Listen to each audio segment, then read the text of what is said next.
हे guys, आप very good morning to all of you. मैं अंकित गुप्ता आप सभी का ई स्क्वायर अकेडमी में स्वागत करता हूं।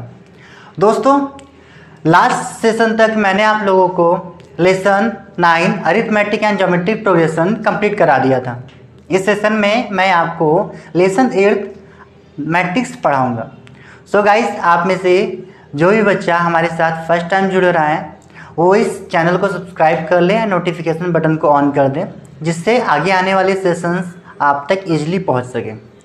एंड बेटा, आप लोग एक बार सब लोग मिलकर इस चैनल को अपने फ्रेंड्स तक शेयर जरूर कर दें, ठीक है, जिससे कि उनकी भी हेल्प हो सके ना। गाइस, अभी बिना टाइम वेस्ट करते हुए चलिए स्टार्ट करते हैं लेसन 8 मैट्रिक्स।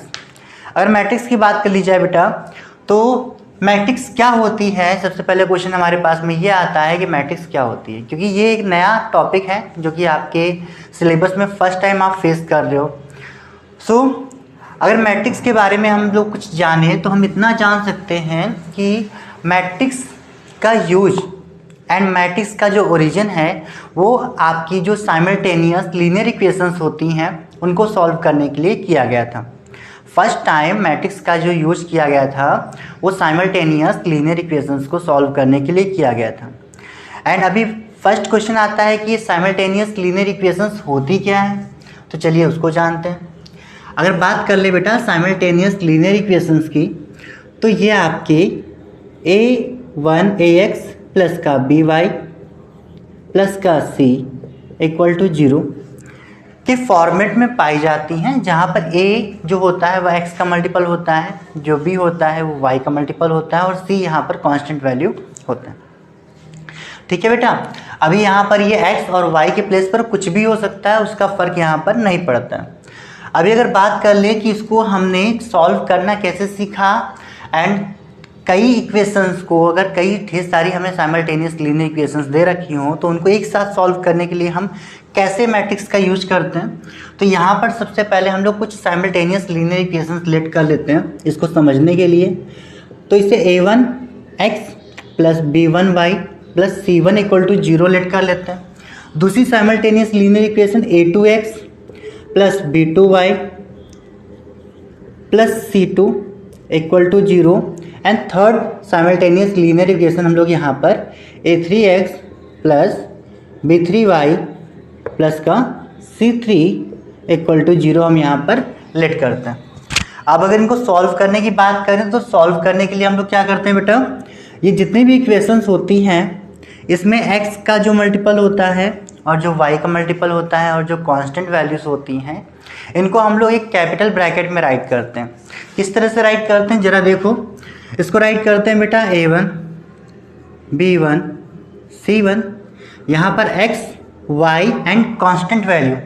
तो यहाँ पर बेटा x y को हम लोग राइट नहीं करते हैं, और जितने भी कांस्टेंट वैल्यूज़ होती हैं, जैसे जो x का मल्टीपल होगा वो एक कांस्टेंट वैल्यू होगा, जो y का मल्टीपल है वो एक कांस्टेंट वैल्यू है, एंड c जो है वो भी एक कांस्टेंट वैल्यू है। तो सिर्फ कांस्टेंट वैल्यूज़ को यहाँ पर राइट किया जाता है। आगे लिखें तो ये क्या हो जाएगा आपका a2 b2 एंड c2, ये आपका a3 b3 एंड c3 हो जाएगा। तो इस तरह से जो आपका ये जो डायग्राम फॉर्म हुआ है, इस डायग्राम को कहते हैं मैट्रिक्स। क्या कहते हैं बेटा, मैट्रिक्स कहते हैं। यही आपकी मैट्रिक्स है। अब यहाँ पर क्वेश्चन हमारे पास में ये आ जाता है कि इस मैट्रिक्स का यूज करके हम किसी लीनियर इक्वेशन में उसको सॉल्व कैसे कर सकते हैं। दैट मीन्स यहाँ से एक्स वाई की वैल्यू कैसे निकाल सकते हैं, एंड a1 a2 a3 की वैल्यू हम यहाँ पर कैसे निकालेंगे। हमारे पास में सबसे पहला क्वेश्चन कुछ यही बनकर आता है ना। तो बेटा इस चीज़ को आप लोग अपने चैप्टर के लास्ट में सीखोगे। दैट मीन्स इक्वेशंस को सॉल्व करना तो आप अपने चैप्टर के लास्ट में सीखोगे।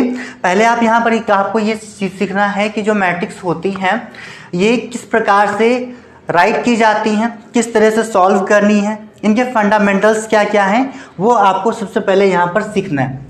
तो अगर यहाँ पर बात कर ली जाए डेफिनेशन की, कि डेफिनेशन क्या होती है मैट्रिक्स की, तो बेटा देखो जैसा आप लोगों को दिख रहा है इसी फॉर्मेट से यहाँ पर डेफिनेशन आपकी निकल के आती है। ठीक है, so what is the definition of matrix. इसके लिए हम यहाँ पर कह सकते हैं अ रेक्टेंगुलर अरेंजमेंट ऑफ क्या कह सकते हैं बेटा? A rectangular arrangement of number of rows and number of columns. A rectangular arrangement of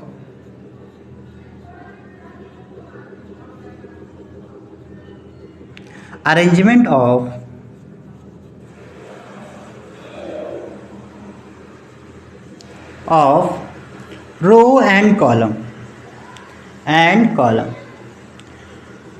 अब बेटा दो अलग अलग नाम आ गए यहाँ पर, पहला रो आ गया, दूसरा कॉलम आ गया। रो का तो हम लोगों ने सुना हुआ है, कॉलम भी सुना हुआ है, लेकिन अगर यहाँ पर बात कर ले रो एंड कॉलम क्या होंगे, तो चलो देखो यहाँ क्या होता है बेटा। जैसे ये जो आपकी हॉरिजॉन्टल लाइंस होती हैं, ये लाइन 1, ये आपकी लाइन 2 एंड ये यहाँ पर लाइन 3, ये आपकी R1 होती है, ये R2 होती है और ये आपकी R3 होती है। इसी तरह से बेटा यहाँ पर क्या होता है, ये सारे के सारे आपके रोज कहलाते हैं और इन्हीं को अगर हम वर्टिकल कॉलम्स की बात कर ले यहाँ पर, तो ये आपका C1 होता है, कॉलम 1 है, ये आपका कॉलम 2 है और ये आपका कॉलम 3। अब यहाँ पर डेफिनेशन को दोबारा रिपीट करो बेटा, तो क्या लिख कर क्या आ रहा है आपके सामने? A rectangular arrangement of row and column. ये आपका रेक्टेंगुलर अरेंजमेंट ही तो है, जहाँ पर आपके पास में क्या है, आपके पास में 3 रोज एंड 3 कॉलम्स हैं, है ना। ये तो आपका स्क्वायर फॉर्म हो गया है। स्क्वायर एंड रेक्टेंगल बात वही होती है, सिर्फ क्या होता है कि यहाँ पर जो आपकी विड्थ होती है वो ज़्यादा हो जाती है ना, वो तो आपको पता ही है। तो एक rectangular arrangement of rows and columns is known as the matrix. इसको क्या कहा जाएगा? मैट्रिक्स कहा जाएगा। Is known as matrix. तो यहाँ पर बेटा अभी आप लोगों ने क्या सीखा?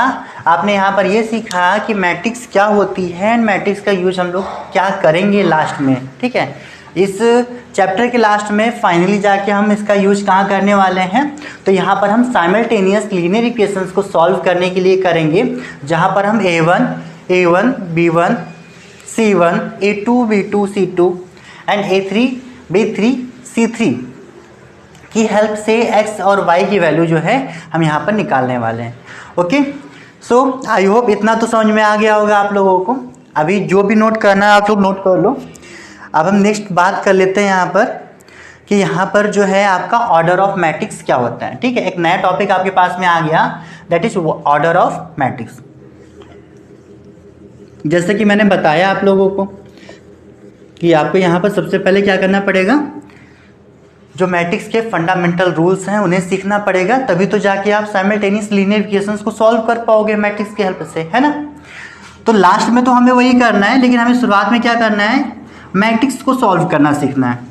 अब मैट्रिक्स को सॉल्व करना सीखने के लिए आपका जो फर्स्ट टॉपिक आता है that is row and column से जो फॉर्म होता है यहाँ पर आपका, that is order of matrix. इस चीज़ को हम यहाँ पर सीखेंगे। तो फर्स्ट आपका आज का जो टॉपिक हो जाएगा मैट्रिक्स के बाद में, वो हो जाएगा order of matrix. Order of matrix, ठीक है। सो अगर हम किसी मैट्रिक्स की बात कर ले तो मैट्रिक्स यहाँ किस फॉर्म में आपको मिल जाती है बेटा? जैसे कि आपने अभी जाना कि यहाँ पर क्या है, A1 B1 और C1, फिर यहाँ पर A2 B2 एंड C2। और अगर इसको और बढ़ाना चाहें तो क्या हो जाएगा, A3 B3 और C3। अब बेटा यहाँ पर देखो, अगर हम बात करेंगे यहाँ पर ये जो फर्स्ट आपको हॉरिजॉन्टल लाइन दिख रही है जिसमें आपको 3 एलिमेंट्स दिख रहे हैं, ये क्या है आपका R1, ये R2 मिल गया और यहाँ पर R3 मिल गया। दैट मीन्स अगर हम यहाँ पर बात करेंगे ऑर्डर ऑफ मैट्रिक्स की, अगर हम R की बात कर ले तो R यहाँ पर कितना मिल रहा है बेटा, 3 मिल रहा है, ठीक है। फिर इसके बाद में ये आपका C1 C2 और ये आपका यहाँ पर मिल गया C3। क्या मिल गया बेटा, C3 मिल गया। और यहाँ पर कॉलम्स कितने हैं टोटल, तो वो भी आपके 3 हैं। ऑर्डर ऑफ मैट्रिक्स जो होता है बेटा वो होता है R इंटू सी। क्या होता है, R इंटू सी होता है। और यहाँ पर अगर हम ऑर्डर ऑफ मैट्रिक्स की बात करेंगे तो 3 इंटू 3 निकल के आ जाता है। कितना निकल के आ जाता है, 3 इंटू 3 निकल के आ जाता है। यहाँ पर क्या होगा, order of matrix. Order of matrix. अब यहाँ पर क्वेश्चन आता है कि ऑर्डर ऑफ मैट्रिक्स का यूज हम लोग कहाँ करेंगे, है ना बेटा। तो जब हम मल्टीप्लिकेशन करते हैं तो मैट्रिक्स का, वहाँ पर ऑर्डर ऑफ मैट्रिक्स का यूज होता है। अभी तो हम सिंपली बता दे रहे हैं, अभी हम करके भी दिखाएंगे आपको, ठीक है। तो ये तो आपको समझ में आ गया कि ऑर्डर ऑफ मैट्रिक्स क्या होता है। ऐसे ही एक ऑर्डर और आप यहाँ पर देख लो, जो कि कॉमनली आप यहाँ पर देखोगे अपने में। कैसे देखोगे और क्या देखोगे बेटा, तो एक हम यहाँ पर आपके लिए एक मैट्रिक्स फॉर्म करते हैं, A1 B1 A2 and B2। अगर यहाँ पर हम ऑर्डर की बात कर ले तो ऑर्डर क्या हो जाएगा, ऑर्डर हो जाएगा रो यहाँ पर 2 है एंड कॉलम यहाँ पर 2 है, तो 2 इंटू 2 यहाँ पर ये आपका ऑर्डर ऑफ मैट्रिक्स मिल जाएगा। कॉमन क्वेश्चंस में आपको कुछ ऐसा ही मिलने वाला है, 2 इंटू 2 या फिर 3 इंटू 3 का आपको ऑर्डर मिलने वाला है, और उन मैट्रिक्स को आप सॉल्व करना यहाँ पर सीखोगे। अब हम यहाँ पर बात करेंगे टाइप्स ऑफ मैट्रिक्स की, ठीक है। अब हम सेकंड टॉपिक आपका यहाँ पर पढ़ाने जा रहे हैं, वो क्या है, तो वो है यहाँ पर टाइप ऑफ मैट्रिक्स। तो ऑर्डर ऑफ मैट्रिक्स क्या हो गया बेटा, row into column, R into C. Second है आपका यहाँ पर types of matrix, types of matrix. Type of matrix में बेटा सबसे पहला जो टाइप आपका आ जाता है वो आता है इक्वल मैट्रिक्स। फर्स्ट टाइप आपका यहाँ पर आ रहा है इक्वल मैट्रिक्स, इक्वल मैट्रिक्स।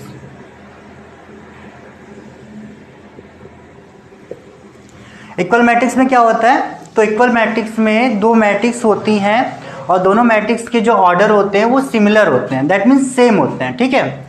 यहाँ पर क्या होगा कि दो मैट्रिक्स होंगी और दोनों मैट्रिक्स के जो ऑर्डर होंगे वो सेम होंगे।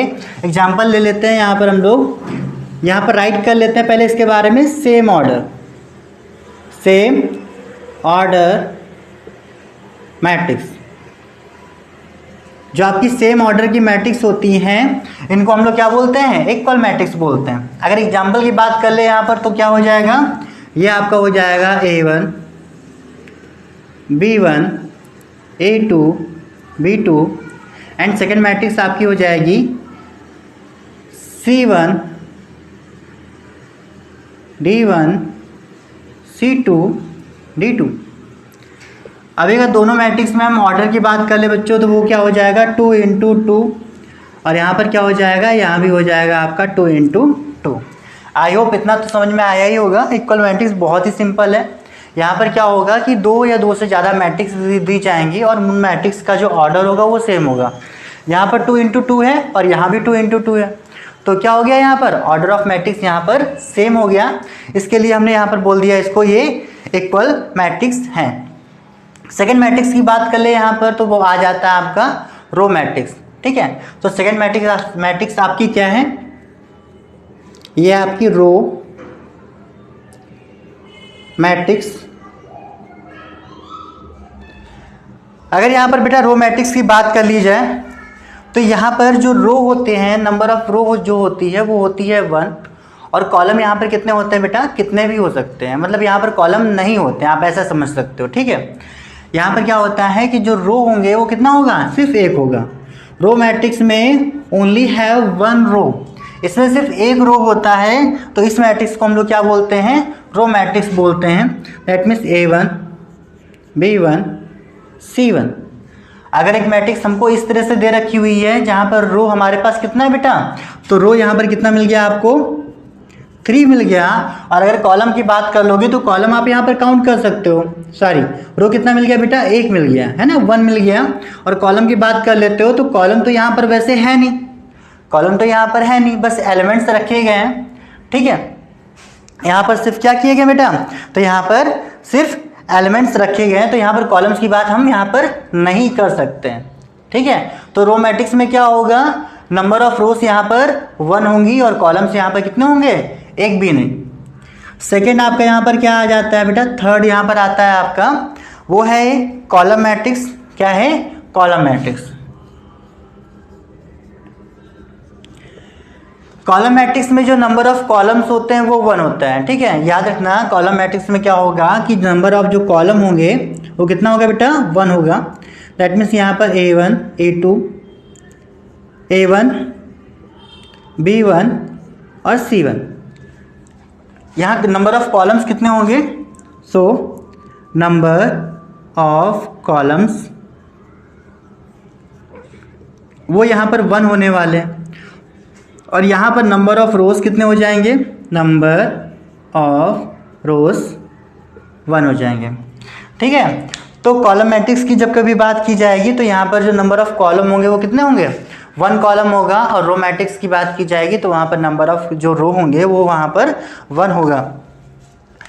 नेक्स्ट आपका आ जाता है स्क्वायर मैट्रिक्स। तो बेटा इसको नोट कर लो, फिर हम आपको स्क्वायर मैट्रिक्स बताते हैं।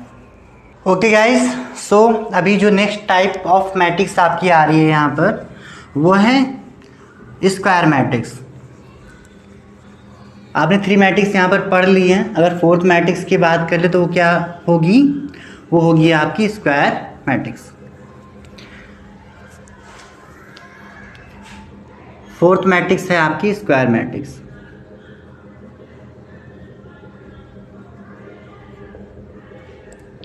जैसे कि इसका नाम है बेटा कि यहाँ पर जो मैट्रिक्स है उसका शेप क्या होगा, स्क्वायर होगा। इस मैट्रिक्स में क्या होता है कि जो नंबर ऑफ रो होता है वो इक्वल हो जाता है नंबर ऑफ कॉलम के, number of column.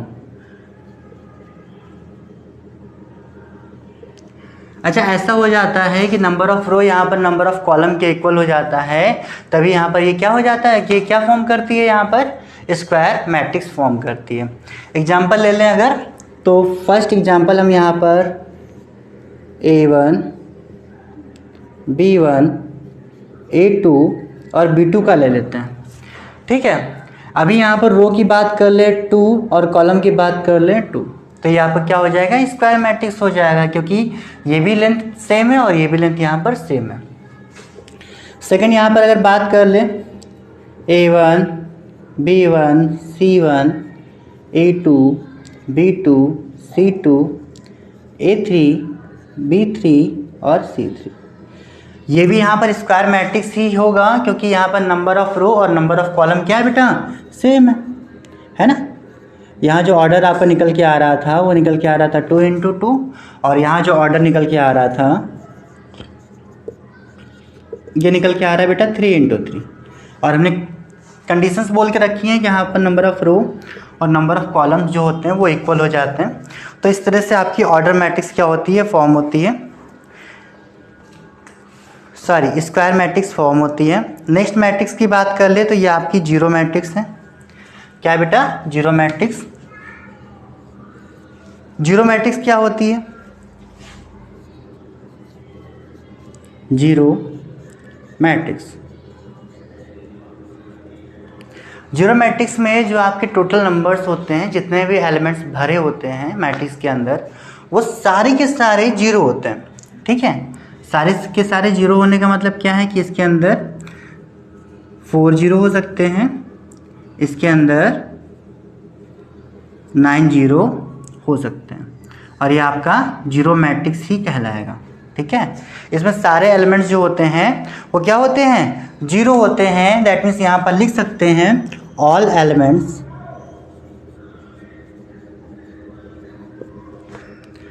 Will be zero. क्या होंगे बेटा, जीरो होंगे। किसकी बात की जा रही है, यहाँ पर जीरो मैट्रिक्स की बात की जा रही है।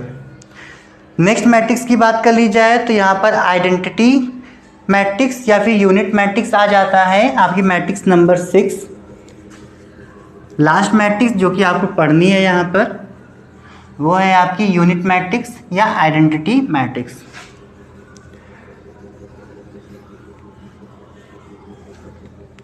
यूनिट मैट्रिक्स और identity matrix.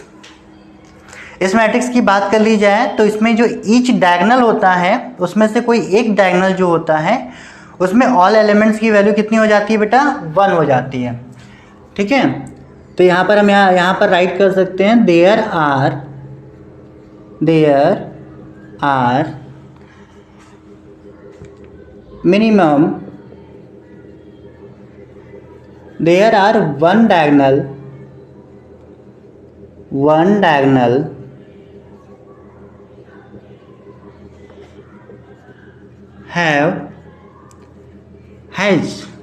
has all one diagonal has there are one diagonal has all digits, all elements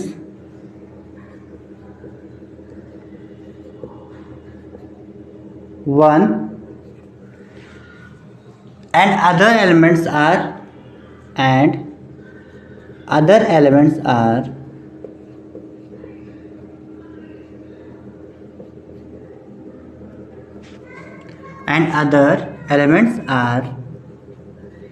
zero. अब बेटा इसके एग्जाम्पल से इसको समझो जरा, ये क्या होता है।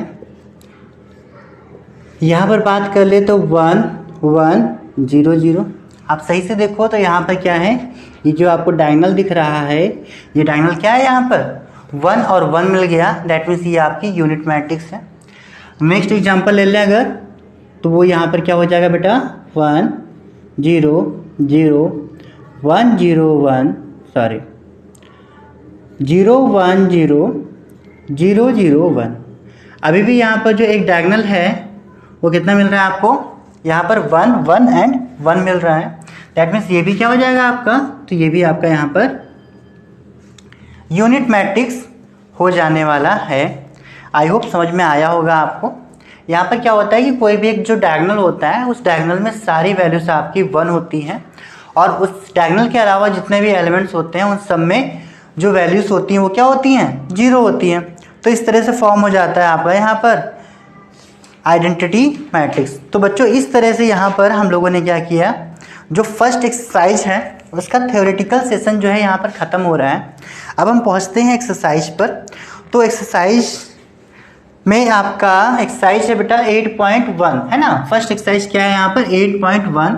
चलो देखते हैं 8.1 एक्सरसाइज में है क्या। सो एक्सरसाइज है आपकी यहाँ पर 8.1। यहाँ पर फर्स्ट क्वेश्चन है बेटा, बोल के रखा हुआ है क्लासीफाई द फॉलोइंग मैट्रिक्स। यहाँ पर आपको मैट्रिक्स दे रखी हुई है और मैट्रिक्स को हमें क्लासीफाई करना है। अभी आपने यहाँ पर कुछ मैट्रिक्स पढ़ी थी, जैसे स्क्वायर मैट्रिक्स हो गई, रो मैट्रिक्स हो गई, कॉलम मैट्रिक्स हो गई।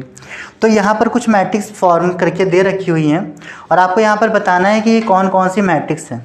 सो गाइस चलिए हम पहले सारी मैट्रिक्स यहाँ पर ड्रॉ कर देते हैं।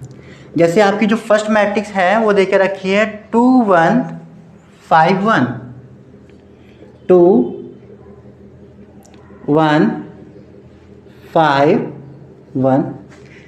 सेकेंड मैट्रिक्स यहाँ पर देके रखी हुई है आपको 2 3 -7 2 3 -7।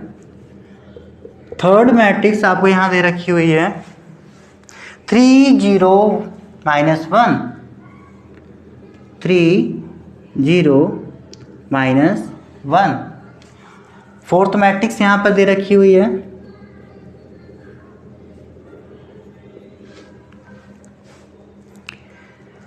2 0 1 2 0 1 एंड आगे दे रखा हुआ है -4 0 7।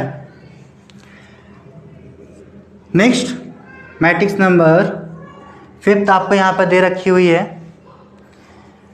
2 -1 2 -1 7 √2 7 रूट में 2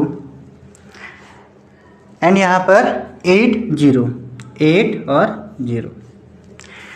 नेक्स्ट यहाँ पर लास्ट मैट्रिक्स दे रखी हुई है बेटा, क्या दे रखी है, तो यहाँ पर दी गई है आपको 0 0 0 एंड 0 0 0। ठीक है, ये मैट्रिक्स नंबर आपके 6 हैं। अब यहाँ पर अगर बात कर ले कि इन मैट्रिक्स को हम किस किस मैट्रिक्स में कैटेगराइज कर सकते हैं, तो फर्स्ट मैट्रिक्स हम आपकी क्या दिख रही है बेटा यहाँ पर, आई थिंक ये दिख रही है स्क्वायर मैट्रिक्स। क्यों दिख रही है? क्योंकि बेटा यहाँ पर नंबर ऑफ रो जो है वो नंबर ऑफ कॉलम के इक्वल है। ये भी आपका 2 है, 1 2, और ये भी यहाँ पर 2 है, 1 एंड 2। ठीक है। सेकंड आपकी जो मैट्रिक्स है बेटा वो आपकी रो मैट्रिक्स है। रो मैट्रिक्स इसलिए हो जाएगी क्योंकि यहाँ पर सिर्फ रो देकर रखा हुआ है, कॉलम यहाँ पर नहीं है। थर्ड आपकी यहाँ पर हो जाएगी कॉलम मैट्रिक्स।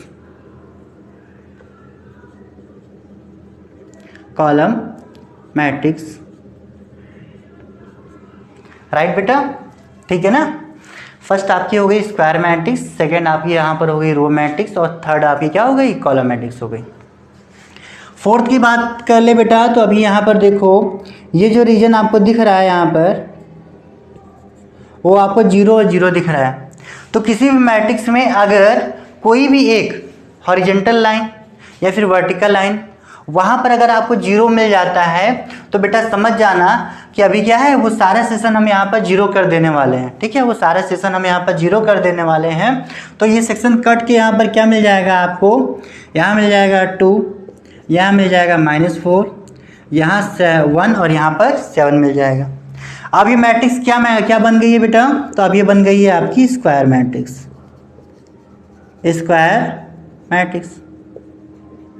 है ना। नेक्स्ट अगर बात कर ले बेटा, तो यहाँ पर ये क्या है, ये आपको यहाँ पर 0 एलिमेंट दे रखा हुआ है। ये आपको यहाँ पर 0 एलिमेंट दे रखा हुआ है, एंड 0 जो है वो इसका लास्ट एलिमेंट है। क्या है? 0 यहाँ पर आपका लास्ट एलिमेंट है। तो चलो इसको तो अभी रहने देते हैं, हम पहले लास्ट मैट्रिक्स की बात कर लेते हैं। तो ये मैट्रिक्स हमारी कौन सी मैट्रिक्स है? 0 मैट्रिक्स। अब बच्चों ये जो आपकी फिफ्थ मैट्रिक्स है, ये कौन सी मैट्रिक्स होगी?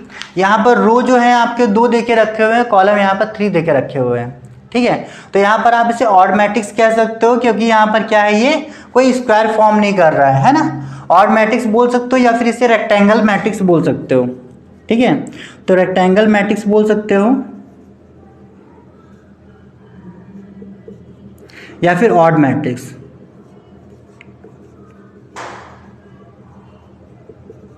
इस तरह से बेटा आपका जो है फर्स्ट क्वेश्चन कंप्लीट हुआ। आई होप समझ में आ रहा होगा आप लोगों को। ठीक है ना, चलो अभी इसको नोट कर लो। अब हम बात करते हैं नेक्स्ट क्वेश्चन की, जो कि क्वेश्चन यहाँ पर देके रखा हुआ है। सेकंड क्वेश्चन बोल के रखा हुआ है, if a matrix have 4 element, what are the possible order can have. तो बेटा अगर आपके पास 4 एलिमेंट्स दे रखे हुए हैं, तो यहाँ पर कौन कौन से ऑर्डर ऑफ मैट्रिक्स यहाँ पर फॉर्म की जा सकती हैं, ये आपको यहाँ पर क्या करना है बेटा? बताना है। ठीक है, तो चलो देखते हैं 4 एलिमेंट्स के साथ में हम कितने मैट्रिक्स ड्रॉ कर सकते हैं। क्वेश्चन क्या बोल के रखा हुआ है कि if you have 4 elements, so how many types of matrix can you draw. आप कितने तरह के मैट्रिक्स यहाँ पर ड्रॉ कर सकते हो उन 4 एलिमेंट्स के साथ में। इसके लिए हम यहाँ पर क्या करेंगे, यहाँ पर हम लेट कर लेते हैं बेटा, लेट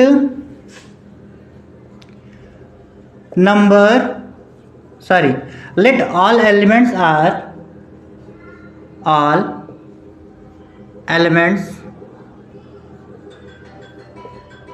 आर कौन कौन से बेटा?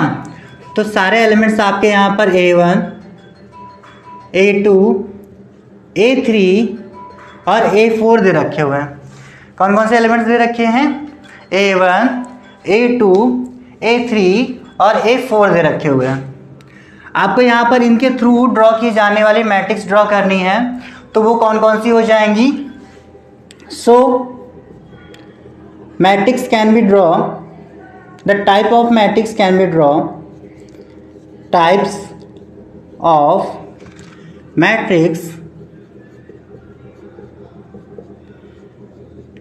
Can be draw.